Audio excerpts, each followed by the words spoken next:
Hi everyone, welcome back. Thanks for joining us today. We've got a brand new story to share with you, so let's begin. Now let me ask you something. Have you ever heard the saying that some jokes go too far? Well, today's story is a perfect example of how a single joke can change everything.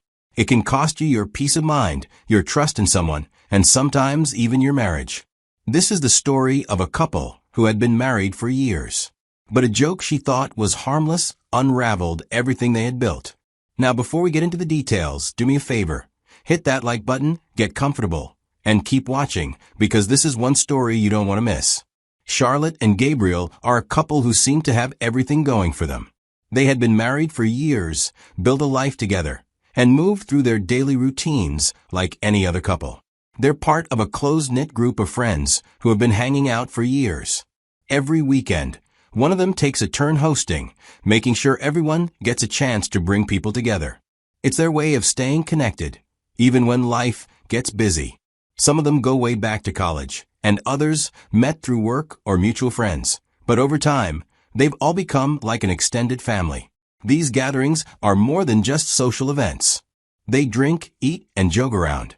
For some, it's about unwinding after a long, stressful week. For others, it's a way to maintain friendships that would have otherwise faded away. And for a few, it's even an opportunity to make business connections. Deals have been struck over backyard barbecue plates, partnerships have been formed over casual conversations by the pool, and introductions to new opportunities have happened between sips of wine. In a way, it's networking without the awkward small talk, just friends helping each other out.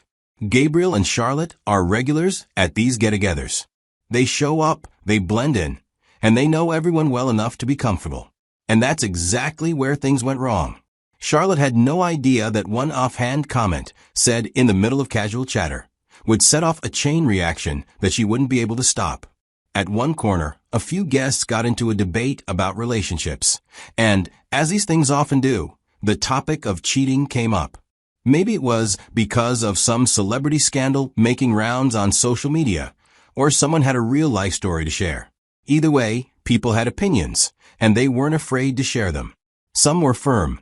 Cheating was a deal-breaker, no excuses. Others took a more life-is-complicated stance, arguing that not all affairs were black and white. The conversation shifted between laughter and serious moments, but overall, it still had the tone of a light-hearted debate. That was until Charlotte decided to speak up. Cheating is not always bad, she said. Her tone casual, but with just enough weight to make people pause. People shouldn't be so quick to judge those who cheat. Her words hung in the air for a second before she laughed and added, "Besides, even if I were cheating, my husband would never know." The reaction in the group was mixed. A couple of people chuckled, though it wasn't clear if they actually found it funny or were just laughing to ease the tension. Some shifted in their seats, glancing at Gabriel to see his reaction. A few even exchanged awkward looks, as if silently asking each other, "Did she really just say that?" For Gabriel, though, he didn't hear it as just a joke. It was like an old wound had been ripped open without warning. He didn't say anything at first. He just sat there, with his mind suddenly racing in 100 different directions. For everyone else, it might have been an offhand comment, something to laugh about and move on from. But for him, it was different. It dragged him back to a place he hadn't visited in years, a time when love had blindsided him. When he saw the opportunity, he reached for Charlotte's arm and pulled her a few steps away from the group. In this small, isolated moment, "Why would you say something like that?" he asked, looking her directly in the eyes. "Are you cheating?" he queried. He needed to understand why she would say something so reckless. Charlotte, however, didn't meet his intensity with concern. She didn't reach for his hand or try to reassure him. Instead, she scoffed. "Oh, come on, Gabriel. Don't be ridiculous. I was just playing devil's advocate." There was no effort to ease his mind. She said it like he was the one creating a problem out of thin air. "You're overreacting. Grow up." Her voice was clipped, dismissive, like she was irritated by even having to explain herself, as if his feelings weren't worth addressing at all. For a moment, Gabriel just stood there, absorbing her reaction. He could feel the weight of the moment pressing down on him. Instead of pushing further, he simply turned and walked away, leaving her standing there. As he moved through the party, weaving past groups of laughing friends, his mind refused to let it go. Without saying a word to anyone, Gabriel heads home. He didn't even remember saying goodbye to anyone at the party. He just knew he had to get out of there, before he said something he couldn't take back. He was lost in thoughts as he drives. Was she trying to test him? Or, worse, was she telling the truth? He didn't know, and that uncertainty made him feel sick. One thing was clear, though. He felt humiliated. A couple of hours later, after he got home, he heard the front door swing open. Charlotte didn't come in quietly. She slammed her purse on the counter, her anger filling up the room before she even spoke. "How dare you leave me like that?" she snapped, her voice sharp with irritation. "You embarrassed me in front of everyone," but Gabriel just sat there, silent. He just watched her. The next few days were filled with cold shoulders and heavy silences. Charlotte barely spoke to him, moving around the house like he didn't exist. If she did acknowledge him, it was with short and clipped sentences, as if she was the one carrying a burden. It was clear she expected him to apologize, to admit that he overreacted and make things go back to normal. But Gabriel didn't see this as an overreaction. He saw the way she ignored his feelings as a complete lack of remorse. She didn't care why he was hurt. And that realization stung more than anything. He had expected at least some level of understanding from her, some sign that she realized she had crossed a line. No moment where she softened and said, "I didn't mean it like that, let's talk." No effort to clear the air to check if he was okay. Instead, she carried on as if his emotions were an inconvenience. He knew this wasn't only about a joke. It was about respect, or rather, the lack of it. After days of walking around the house and ignoring Gabriel, she suddenly decided it was time to fix things. Not with an apology, not with any real acknowledgement of what she had done, but by acting like nothing ever happened. One quiet evening, Gabriel was sitting on the couch, scrolling through his phone, just trying to unwind. That's when Charlotte walked in, casually sat beside him, and started talking like they were just another happy couple. Gabriel barely heard the words because all he could focus on was how effortlessly she was trying to brush everything under the rug. She really thought this was something they could just move past, that all she had to do was break the silence, and things would go back to normal, as if now it was time to get over it. Gabriel let her talk for a few seconds, watching her closely. Then he to her to save your energy for the divorce papers. Charlotte's face went blank. It took a moment for the words to fully register, and when they did, her whole body tensed. She let out a nervous laugh, as if waiting for him to say he was joking. When that didn't happen, her expression shifted with confusion. Wait, what? She was staring at him now, searching his face, waiting for some kind of explanation. But Gabriel didn't give her one. He had said everything he needed to say. He stood up and walked away, leaving her sitting there, completely speechless. Later that night, Charlotte walked into Gabriel's home office. The room was dimly lit, just his desk lamp casting a warm glow over a pile of neatly stacked papers. He didn't look up. He just sat there, flipping through documents. But Charlotte wasn't here to be ignored. She took a deep breath, crossing her arms as if she was bracing herself, and said, "Are you really going to throw our marriage away over a joke?"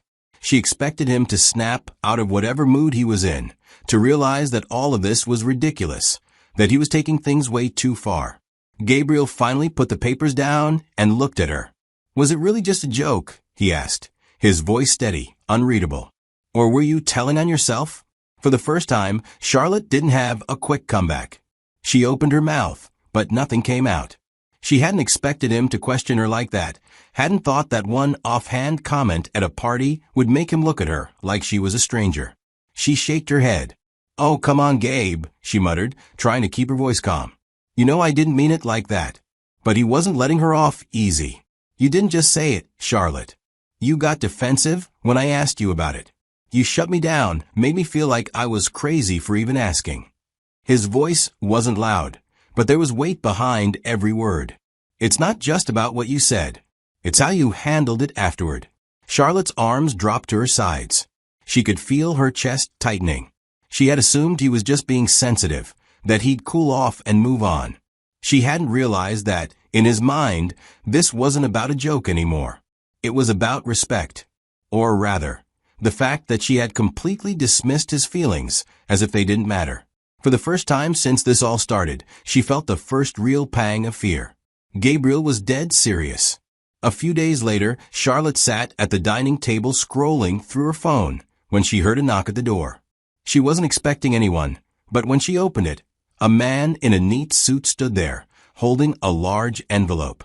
"Mrs. Charlotte?" he asked, his tone professional but impersonal. She nodded, confused. Without hesitation, he handed her the envelope. "You've been served." For a second, she just stood there, staring at the papers in her hands as if they weren't real. As she read the bold letters at the top, petition for divorce, her mind raced. Gabriel had actually gone through with it. Up until now, she thought he was just sulking, that he would eventually come to his senses and let it go. But now, there was no mistaking it. He was serious. This wasn't just an argument anymore. He wanted out. Panic set in. She grabbed her phone and started calling their mutual friends, one by one, hoping someone could knock some sense into him. The first person she called was her best friend, Maya. "Maya, you won't believe this. Gabriel actually filed for divorce over that stupid joke." Her voice was frantic, desperate. Maya sighed on the other end, hesitant. "Charlotte, I gotta be honest, I kinda see why he's upset." Charlotte's frustration boiled over. "Are you serious? It was a joke. He's acting like I actually cheated on him." But Maya wasn't budging. "Look, I think the statement was extra. Did you even try to reassure him?" Charlotte scoffed and hung up, unwilling to hear any more. She tried calling his husband's best friend, hoping for a different response. "Lucas, you gotta talk to Gabriel," she pleaded. "He's overreacting." But Lucas wasn't jumping to her defense either. "Charlotte, I don't think he is. He told me why he took it so personally. That joke hit him in a place you don't understand." That's when it started to sink in. She had been so focused on proving she was right that she never stopped to consider why Gabriel reacted the way he did. And now, he wasn't just upset, he was done. You know, some wounds never really heal. They just sit there, buried under years of distraction, waiting for the right moment to remind you they still exist. That's exactly what happened to Gabriel. When Charlotte made that joke at the party, it wasn't just words to him. It was a trigger, one that yanked him right back to a time in his life he had worked so hard to move past. Gabriel wasn't always this guarded. Back when he was younger, he was the kind of guy who loved with his whole heart. He believed and loved the way a kid believes in magic, pure, real, and forever. And back then, he thought he had found forever with his first girlfriend. She wasn't just someone he dated. She was his world. His first real love, the kind that makes you think about a future together, about growing old side by side. He trusted her completely. He never doubted her, never questioned where she was or who she was with. To him, love was simple. You give your heart to someone, and they take care of it. But life isn't that simple. He didn't see the signs. The late replies, the sudden changes in her mood, the way she started pulling away little by little. He ignored it all, because he didn't want to believe something was wrong. And then one day, she sat him down and told him, "I want to break up. I'm tired of cheating on you." Just like that, the person he loved the most admitted that she had been betraying him all along. And the worst part? She wasn't even apologetic. She was just done, as if their relationship had been nothing more than an inconvenience to her. Gabriel didn't know how to react. He couldn't understand how someone could say something so cruel, so casually. She had been cheating the whole time, and he had been too blind, or maybe too trusting, to see it. That kind of betrayal doesn't just hurt, it changes you. After she left, Gabriel wasn't the same. For years, he kept people at arm's length, afraid of ever feeling that kind of pain again. He didn't date seriously. He didn't open up to anyone. And the idea of trusting another woman? It felt impossible. But time has a way of making you forget how badly something hurt. Eventually, Gabriel convinced himself that he had healed. That what happened was just part of growing up. That not everyone would betray him the way she did. And when he met Charlotte, something about her made him want to believe in love again. She came into his life through family. So she felt safe, like someone he could trust. She was funny, smart, confident. She made him laugh. And slowly, he let his guard down. He allowed himself to believe that she was different, that he wouldn't have to worry about history repeating itself. Then came that night at the party. That one joke. The moment she made that statement, something inside him snapped. Now, at this point, Charlotte is desperate. She doesn't want the marriage to end. She's trying to sit Gabriel down and talk. She even tries acting like things are normal, like if she just ignores the issue long enough, he'll come around. But Gabriel is done. He's not interested in long conversations or emotional apologies. In his mind, the damage is already done. Charlotte thought he was bluffing, but seeing those documents makes it clear. She has to face the reality that a single moment, a single careless joke, has cost her her marriage. So, what can we learn from this? First, words matter. People say things all the time without thinking, but that doesn't mean those words don't have consequences. A joke might just be a joke to you, but to someone else, it could be the thing that breaks everything. Second, disrespect cuts deeper than the mistake itself. Maybe if Charlotte had reacted differently, if she had taken a second to see how hurt Gabriel was and reassured him instead of mocking him, things might have turned out differently. But once you show someone that their feelings don't matter to you, it's hard to come back from that. And finally, past wounds don't always heal completely. You might think you've moved on from something, but all it takes is one wrong moment to bring it all back. Gabriel didn't even realize how much that old betrayal still affected him until Charlotte's words hit him like a slap to the face. That's why it's important to be careful with people's past pain. You never know what might trigger something that can't be undone. Now, I want to hear from you. Do you think Gabriel was right to walk away, or do you think he overreacted? Should Charlotte have been more careful with her words, or was it really just a harmless joke? Drop your thoughts in the comments. Your experience might help someone who's going through something similar.